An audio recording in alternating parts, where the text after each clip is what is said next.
जय हिंद दोस्तों, स्वागत है एक बार फिर से आपके अपने YouTube चैनल रोजगार की खबर बाय आदित्य में। मैं आदित्य एक बार फिर से हाजिर हूं दिन भर की सारी इंपॉर्टेंट अपडेट को लेके।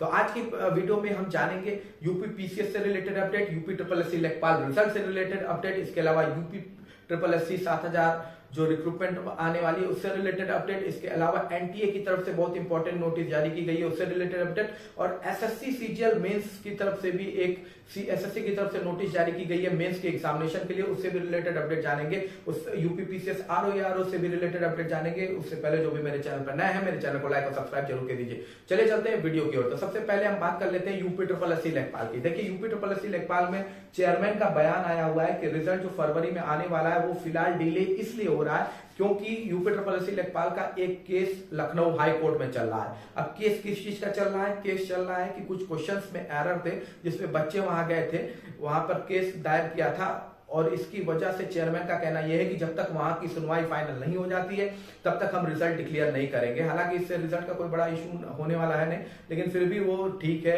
कोर्ट के पर वेट कर रहे हैं। तो अब लखनऊ बेंच की तरफ से जब भी सुनवाई होती है उसके बाद आपको आपके रिजल्ट देखने को मिल सकते हैं। लेकिन इसमें एक अच्छी बात यह भी आ रही है कि देखिए यूपी ट्रिपल एससी लेखपाल का जो पेपर बच्चों ने दिया था और लगातार जो रिजल्ट आए हैं यूपी ट्रिपल एससी की तरफ से, जैसे यूडीएलडीए का रिजल्ट हो गया या UP triple SC lower PCS के रिजल्ट हो गया, इसके अलावा आरओआर के रिजल्ट हो गए, इलाहाबाद हाईकोर्ट आरओआर की भी ज्वाइनिंग हो गई है, और इसके अलावा आपके जूनियर इंजीनियर के अलग अलग जो भी भर्ती थे उसके रिजल्ट आने से बहुत से बच्चे जो लेखपाल के एग्जामिनेशन में बैठे थे उनका एग्जामिनेशन में ऑलरेडी एसएससी सीजीएल सीएचएसएल जैसे उसमें भर्ती में ऑलरेडी हो गया है। तो हो सकता है आपके जो कट ऑफ मार्क्स है वो थोड़ा और घट जाए और अच्छे और बच्चों को चांस मिल सके जो लोअर पे मार्क्स पाए हुए हैं। इसके अलावा चले चलते हैं दूसरी इंपॉर्टेंट अपडेट की ओर। तो ये भी यूपी ट्रिपल एससी से है, 7000 वैकेंसी कब तक आएगी?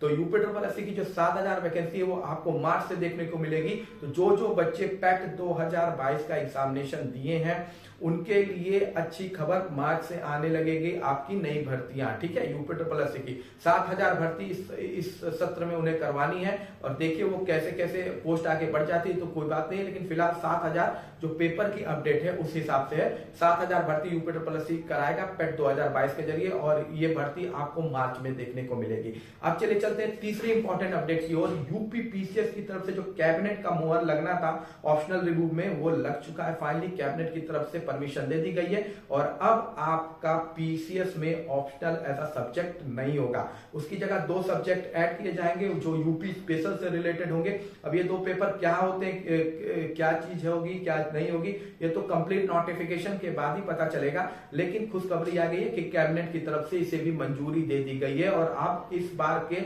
यूपीपीएससी रिक्रूटमेंट में आपको ऑप्शनल ऐसा सब्जेक्ट नहीं दिखेगा। अब बात कर लेते हैं यूपीपीएससी आरओआर की। काफी लोग पूछ रहे थे आरओआर के अपडेट पर, तो आरओआर की जो इंपॉर्टेंट अपडेट है वो फिलहाल कुछ भी नहीं है। ठीक है, आरओआर वैकेंसी जो है वो ठंडे बस्ते में पड़ी हुई है, इससे रिलेटेड कोई भी बड़ी अपडेट नहीं आ रही है, ना ही आयोग की तरफ से इस पर कोई बात की जा रही है।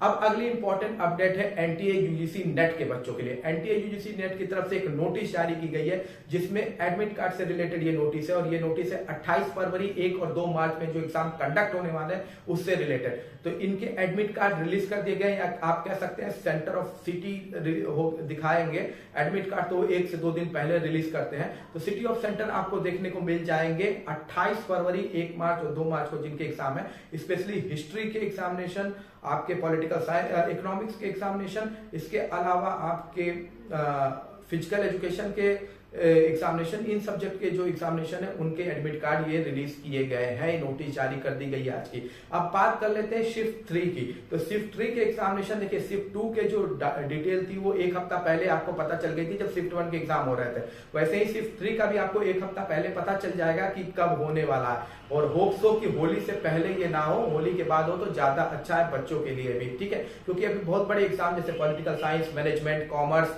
लॉ के एग्जामिनेशन बचे हुए हैं और ये इसमें बच्चे भी ज्यादा होते हैं। तो देखिए अगला फेज 3 कब आता है, कब तक अपडेट नोटिस जारी करता है एनटीए। अगली इंपॉर्टेंट अपडेट है एसएससी की तरफ से। एसएससी की तरफ से भी एक बहुत इंपॉर्टेंट नोटिस जारी की गई है आपके एसएससी सीजीएल मेंस के एग्जामिनेशन को लेके। देखिए सीजीएल मेंस के एग्जामिनेशन 2, 3, 4 से लेके 6-7 मार्च तक कंडक्ट होने वाले हैं, उसका तो पूरा उन्होंने टाइम टेबल बताया है। इसके अलावा उन्होंने एक इंपॉर्टेंट पॉइंट लिखी है जो मैं आपको बता दे रहा हूं कि एक बार अगर आप सेक्शन 1 लॉक हो गया ना, तो आप सेक्शन सेक्शन बी पे चले गए सेक्शन ए से, तो सेक्शन ए पे आप रिटर्न नहीं हो पाएंगे। मतलब एक टाइमर चलेगा जिसके एक तो पर्टिकुलरली टाइमर होगा जो चलता रहेगा, और अगर वो टाइमर खत्म होता है तो आप ऑटोमेटिकली सेक्शन बी पे चले जाएंगे, या फिर आप सेक्शन ए से सेक्शन बी में चले जाएंगे तो बैक नहीं आप हो सकते हैं। मतलब कि अगर सेक्शन ए को करना है तो उस पर्टिकुलर टाइमर पे जल्द से जल्द कंप्लीट कर लीजिएगा, क्योंकि अपने आप ऑटोमेटिकली आप सेक्शन बी पे चले जाएंगे। और सेक्शन बी का अगर आप सही समय पे क्वेश्चन कर भी लेंगे और आपके पास टाइम भी बचा होगा तब भी आप सेक्शन ए पे नहीं आ सकते।